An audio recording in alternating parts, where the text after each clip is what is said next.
Welcome back to Old War Stories with Uncle Jay. This one is entitled Heathkit. Not Heathcliff, if you heard of that. Probably a lot of you haven't, which scares me. But Heathkit is a company that was around / still is around now online. And Heathkit used to sell electronics projects that you put together yourself. You could build a clock, and it came in kit form. They would sell you the kit, which included all of the components you needed, along with an instruction manual and maybe a circuit diagram, and you would have to put all of the components on the board, solder it up yourself, a case for it, the whole nine. And the thrill of it was building it yourself and making a working clock. My dad was into the Heathkit stuff. There were a number of different things that he built.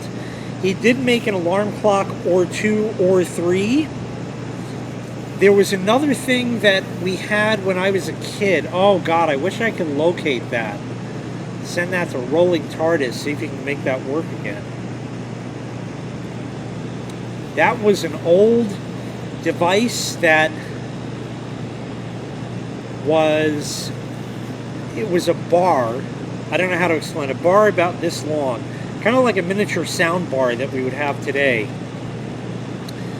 And it had two microphones, and it would send out ultrasonic sound. Like one was kind of a speaker and the other was a microphone. And then if you walked nearby, it would interrupt that sound. And there was a 120 volt outlet that you would plug a lamp into, and the lamp would turn on when you would walk by it and then shut off 10 seconds later, maybe. Something. So kind of like an early motion detector. I think that's what it did. I can't remember. So my dad built that. But right before I was born, he bought the house that he is still living in today. And he and my mother decided that they wanted to get a nice big TV for the living room. The year was 1979. And in 1979, there was no such thing as LCDs, and 4K, and 8K, and 64K, and 4 gigabytes, and whatever shit they have today. Didn't exist. You had a plain old glass tube. You had a CRT television. Now, when did they buy this? I don't know. They could have bought it in 78, maybe even 77, and worked on it over time. This was a 27-inch CRT screen. Pretty fucking big for the time.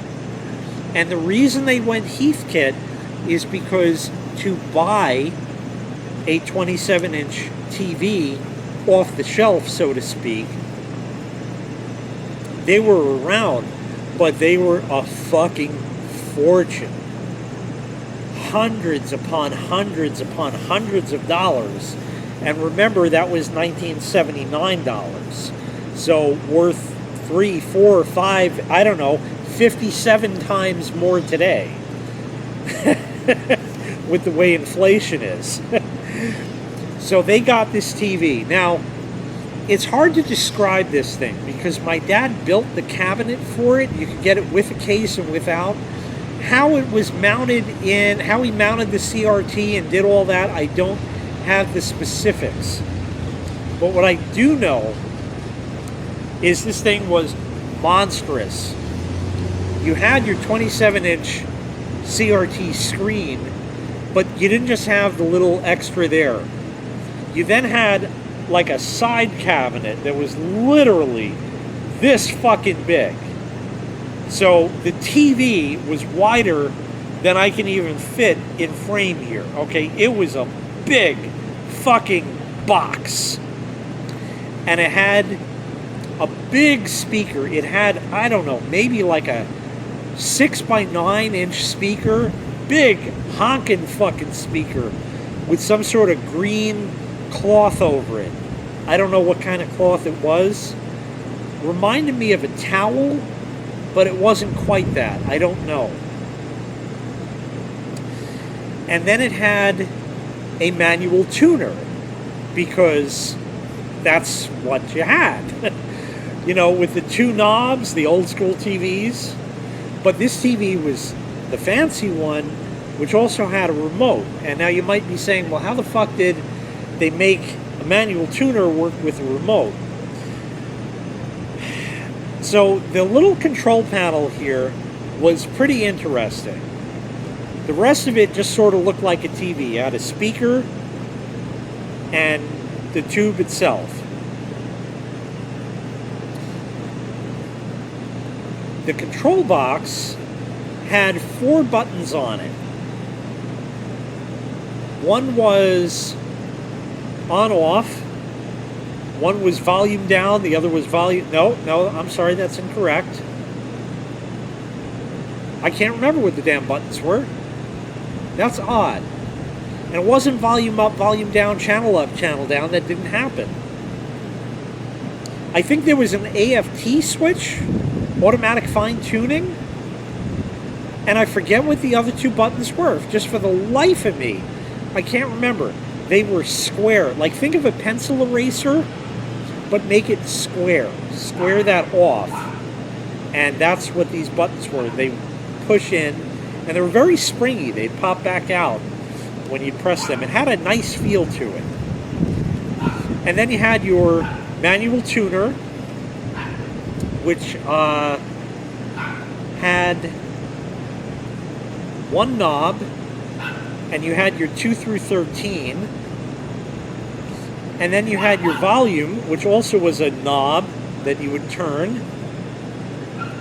But then there was a little door that would open. And in there, it had other controls, such as your brightness and color and tint and sharpness and other TV, maybe your horizontal and vertical hold controls were in there, possibly. I don't remember exactly. And they had these chrome-plated, they were plastic chrome-plated knobs that were in there. But this TV also had a remote. Now, how did this work? Well, it was ultrasonic, sort of like the, I think the Zenith Space Commander type, sort of, whatever they called it.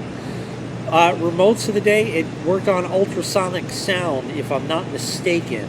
It certainly wasn't infrared, so I think it just emitted different tones that the TV listened for, and I think there was a little hole above the speaker that was the microphone that would listen for that. That also had that green cloth in it, come to think of it. Yeah. Well, anyway, the remote had power, your channel up, channel down, and your volume up, volume down. But it also had 2 other interesting controls that you wouldn't expect on a TV remote, unless you're an old fart. And that was your color and your tint controls, remote controllable. Now you might say, why in the hell would you possibly want a color and a tint control on your remote? You set those, or nowadays it's set from the factory, you just turn the damn thing on and watch it. Nope, back in the day, you were receiving TV over the air, analog. There also was a lot of variation because this was NTSC, otherwise known as never the same color. Ha ha ha ha.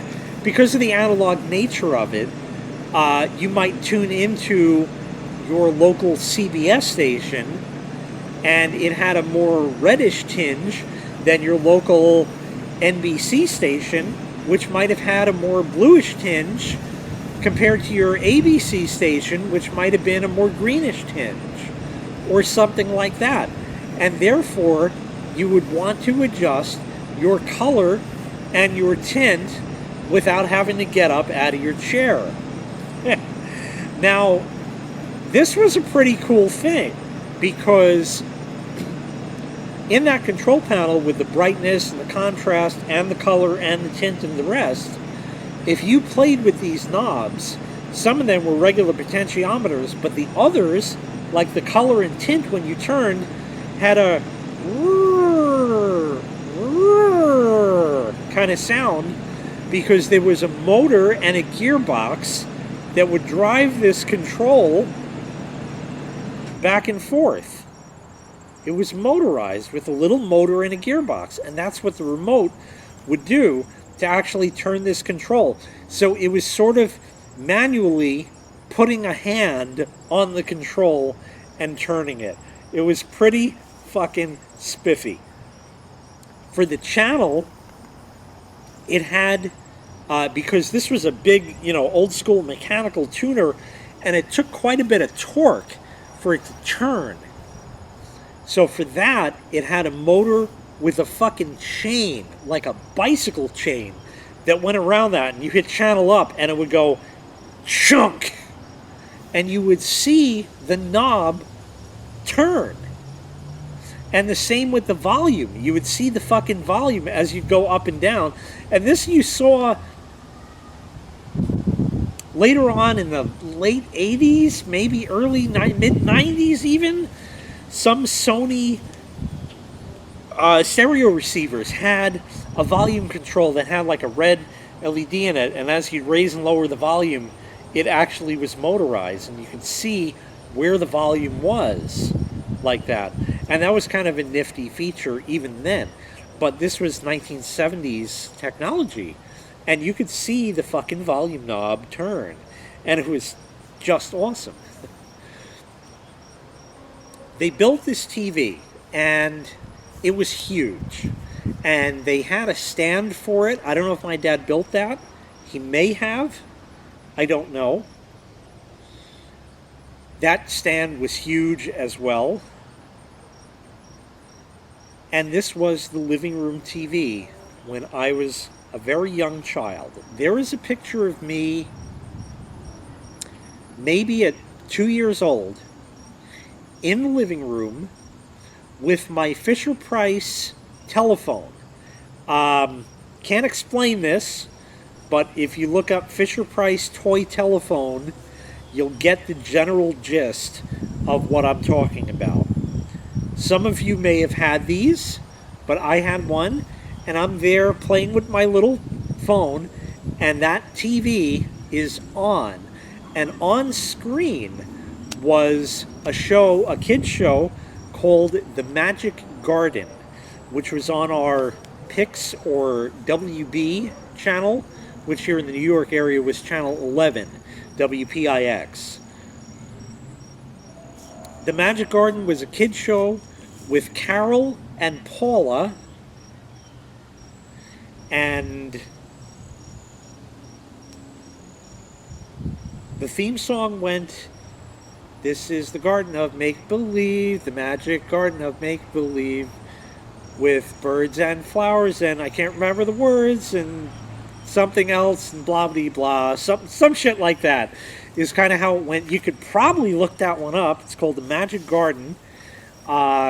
Don't know if Carol and Paul are still around. They're pretty damn old now.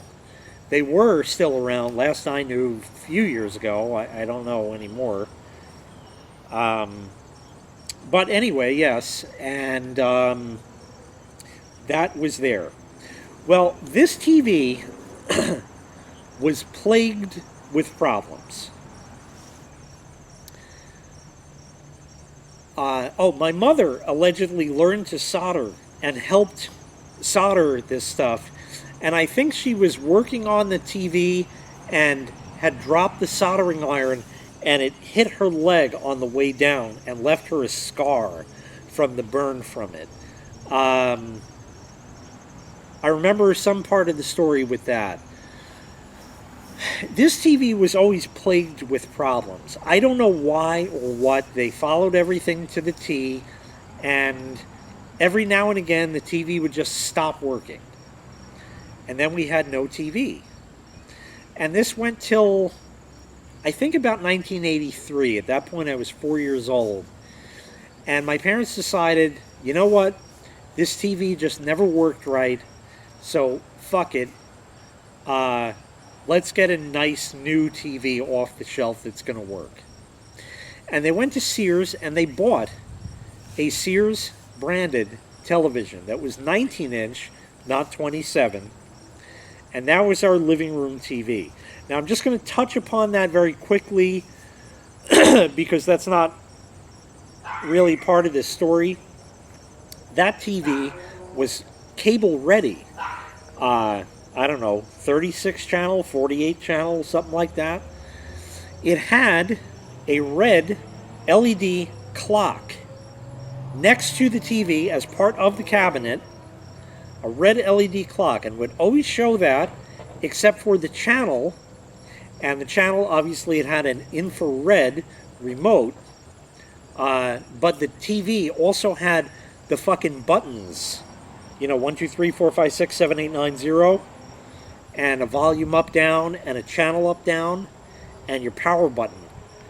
And as a kid, before we had a cable box and you just received, analog cable, Nickelodeon, which would be the channel I would watch as a growing kid, was channel 22. And while it was rare the TV was off, occasionally it was. And I remember I would go up to the TV because my mother had the remote back across the room by the couch.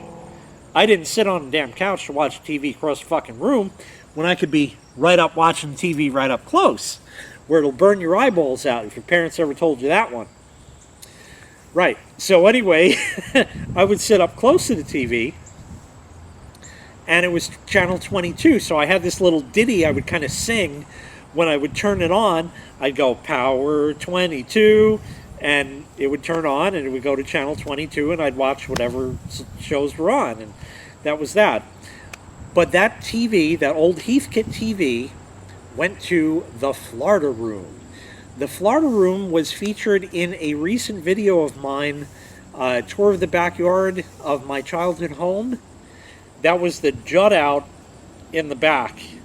On the patio was on one side and the other door on the other side. There's going to be a link in the description to that in case you missed that one. So this way you can kind of see. That was actually an addition that was put on that house way before my dad ever bought it. And they call it a Florida room, Florida, like the state of Florida, because there's windows all around. And there's a whole story with that room and shit like that, but that TV was put in there. I also remember as a kid that they put the TV in there, that old Heathkit. They got the new one for the living room, and I remember helping my dad as a very, very young boy. 4 years old, 5 maybe. He wanted to run cable, because we had cable early on, to the Florida Room, and it had to go from the basement through there, and it was not easy. But anyway, he drilled a hole and was trying to fish the wire through, and he had me in there, and he said, if you see a wire come through, just yell to Daddy and tell him. So there I was, and I told Daddy that, yeah, I see it. And that was that. And I was Daddy's little helper, and he ran cable in there, and I remember that, and it kind of sad. And we hooked up the Heathkit TV, and he fixed it again, and it worked. And now we had 2 TVs. It was like this foreign concept. We never had 2 TVs. We actually later did get, maybe another year later, get a TV. My parents got one in their bedroom, and they ran cable to that. But anyways, we had put the Heathkit TV in the Florida Room, and it sat there, and it was working, and it was like the greatest thing. But the Florida Room, even though it had heat, my dad would always keep the heat turned off in that room because it happened to be a separate zone because, like I said, it was an addition to the house. And as such, in the winter, you could not be in that room because it was just fucking freezing. It was unheated. So you couldn't sit in there and watch TV, especially not on a Heathkit TV that wasn't working because it broke again. So my dad kind of gave up on it. And it just sat there. Just sat there. And it was this big box with a TV screen, and it was unplugged, and you could press the power button all you want, turn the knob, but nothing happened because it wasn't plugged in and it was broken if you did plug it in. Fast forward till I'm in, we're going to say, the 9th grade, which would have put this at, 1993, 4, somewhere in there. The TV sat in there unused all of this time. There might have been one or two resurrections of this TV during that time, and then it would crap out again, but it was always short-lived. Anyway, it was like April, and at the time, both of my parents were working. So my sister and I, obviously, were therefore latchkey kids. We had keys to the house, and we'd let ourselves in and not burn the place down before the parents got home, which would have been 2 hours later, an hour later, something like that. I got this bug up my ass one day and decided the parents aren't around. That TV is sat there unused. There's shit piled up on one side of it, shit piled up on the other side of it. And I think the cord was tangled and I couldn't plug it in just to see what the fuck would happen if I wanted to. I don't know. Just, it wasn't happening. And finally I said, I really want to see if this thing still works, not knowing that it was broken or not. I wanted to see what the fuck, because it had been so many years since I'd seen it on. So I finally said to my sister, because we would kind of walk home from school together, I said, give me a hand. She's like, what? I said, the big TV in the Florida room. I want to plug it in. Well, I don't know, Jay. It's kind of like, isn't it broken? Well, I don't know. I want to find out. I want to plug it in, but I can't. The cord is, so I need your help to like move or hold, or I don't know what the shit was. I don't know. So she said, all right. And she helped me. I think the cable wire was actually still connected to this TV, believe it or not, just because it was there. Now, it wasn't a cable-ready TV, but you have your 2 through 13. But you got that at least because it was still analog. So, had that, and I plugged it in.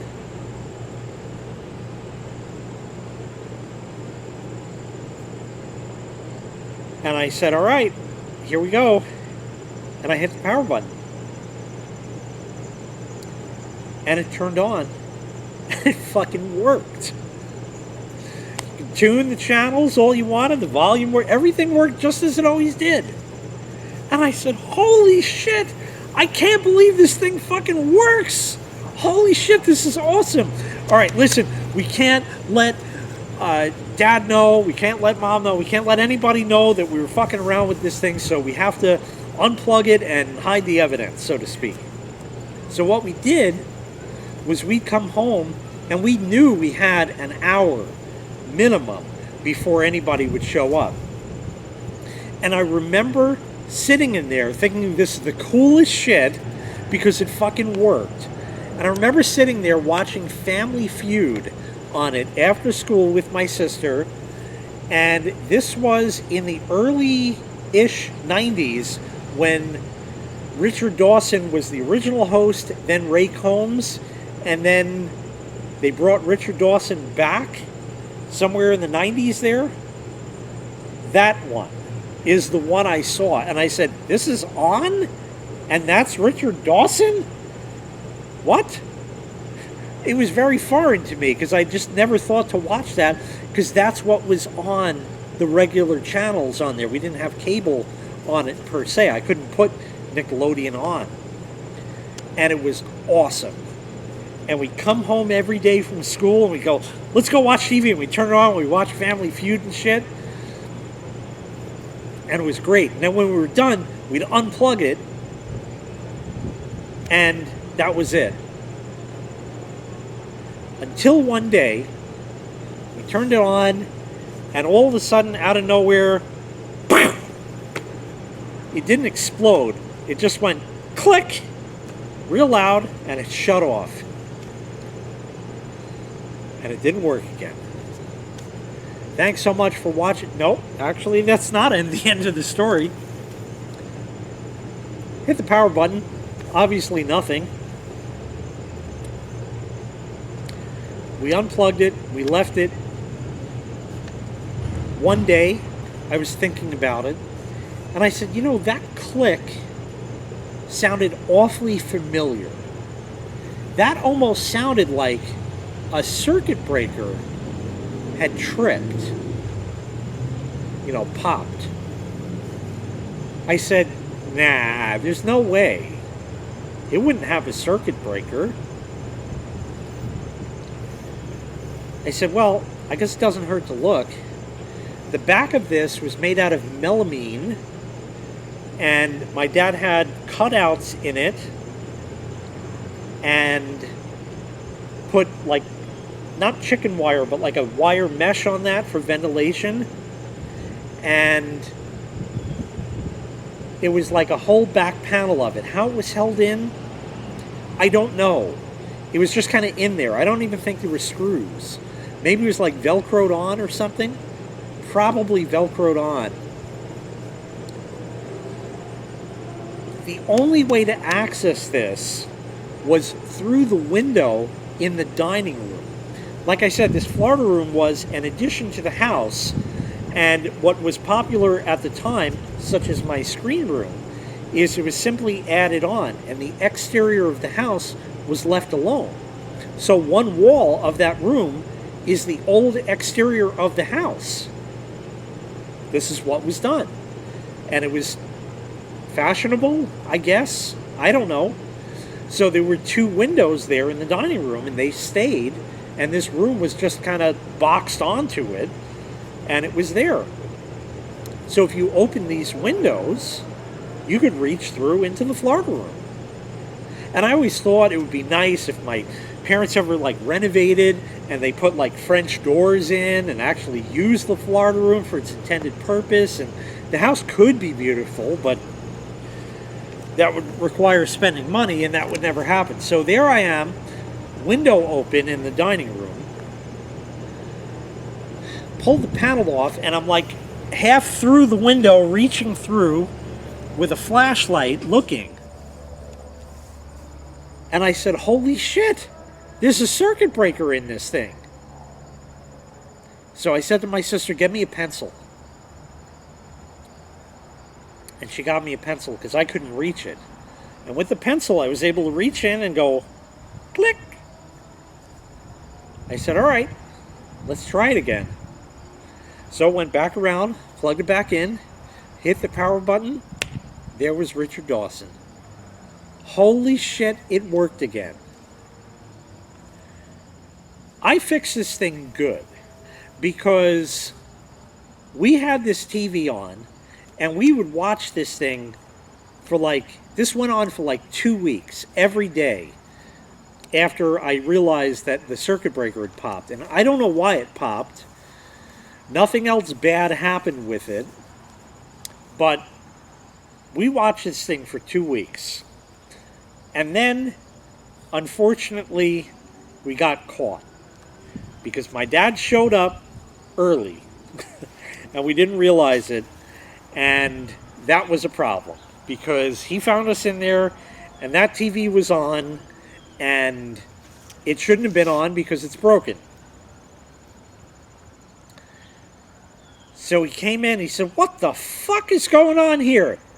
How the fuck is this on? I left that unplugged. He knows what's plugged in and what's unplugged around the house, because God forbid anything else is plugged in that's not being used.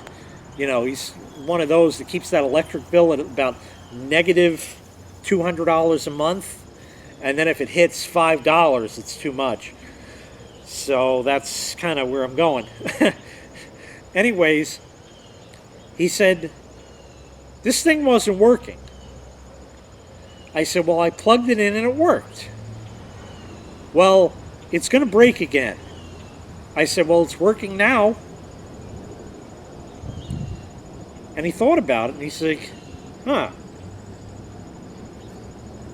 Mother could be in the other room watching TV in the living room, and I could be in here watching the shows that I want to watch.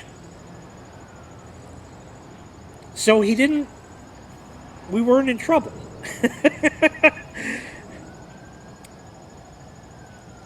And we had a TV in the Florida room again. Anyway,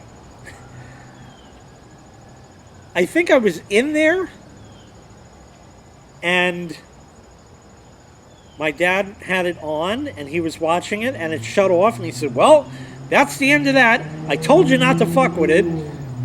I said, Dad, no, you don't understand. There's a circuit breaker in it. He says, yeah. I said, it popped the circuit breaker. Reset it. He says, what do you mean? I said, it didn't work. It worked, then it didn't work. I found that.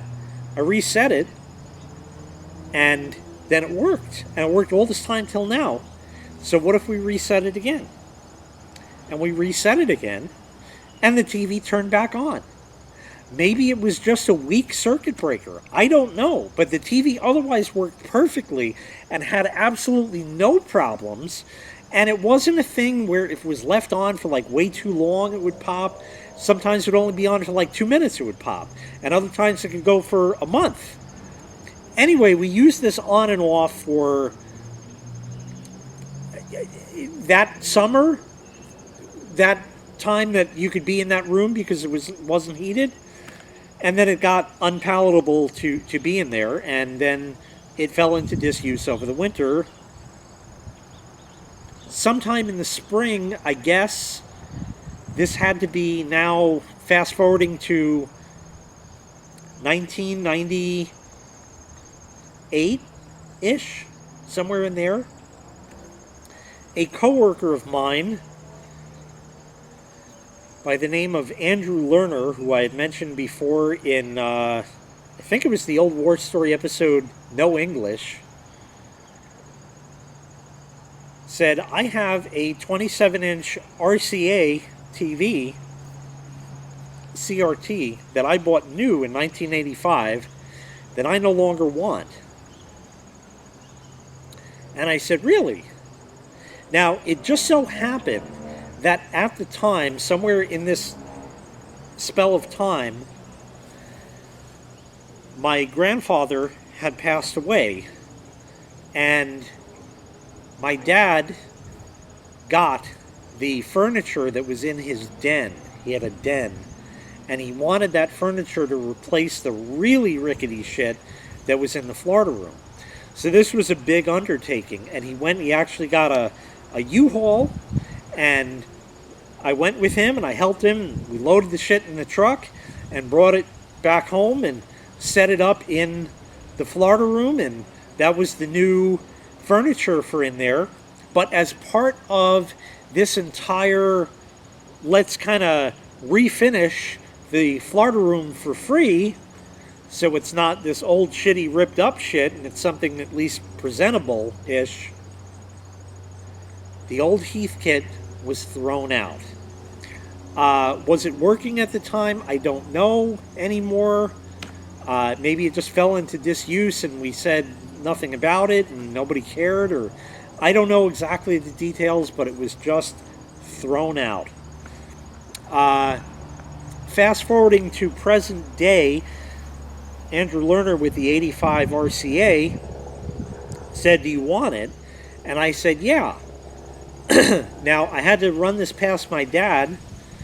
It so turned out that I had a 19-inch TV. Don't remember what it was.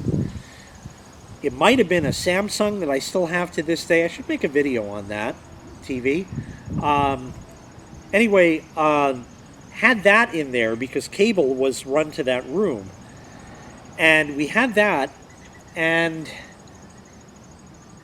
I said, well, fuck that. I can get the 27-inch for free. So I said, Dad, do you want this thing? And he's like, oh, well, I said, it's free. All you have to do is help me move it from the car. There's nothing wrong with the one that's there. I said, shut up, you fucking pain in the ass. And I took out the 19-inch TV and put that somewhere. And he helped me bring in the RCA. And there it lived for years. Fast forward to 2006. I moved to this house. Somewhere in 2006 to early 2007, my dad says, I don't watch that TV anymore. Do you want it? I had a 19-inch TV in my bedroom upstairs. So I said, yeah. So he brought it over. And I had it, and it was in my garage. My friend Matt came one day and somehow bear hugged this fucking TV, which weighed about 46 tons, and carried it up the fucking steps and put it up on the dresser that's there. And that TV stayed there from 0607, probably about 07, until 2022. Had tremendous hours on it, and it still worked. And when Lexmarks 567 was here for the 4th of July in 2022, I said, I'm giving you this TV because he had expressed interest in it, and I want to put my old Panasonic TV that I had bought new when the wife and I got our apartment. I want to put that in the bedroom. And I had a video on that, link in the prescription, and that's what happened. That Heathkit was fucking awesome with the motorized channel and the motorized volume. Fuck, that was great. Fuck, that was great. And the number of the channel would light up. Oh, that was just the shit, man. That was just the shit. Oh, so fucking nice. That was awesome, that TV. Big screen, and just the monstrous thing. The sound was incredible with that like 6x9 speaker in it. Incredible fucking TV, and they just threw it out. Granted, yes, it was plagued with problems over the years, but it's gone. Nothing I can do about it, but what a piece. God, if that were still around and I could show it on YouTube, that would... You don't see that shit. It was really cool. But anyway, that was the TV story and how it ties into today with the Panasonic in my bedroom. And that is going to wrap up this installment of Old War Stories with Uncle Jay. I thank you so very kindly for watching, and I greatly appreciate it. Make sure you click like, make sure you click subscribe, and take care. We'll see you next time. Bye-bye.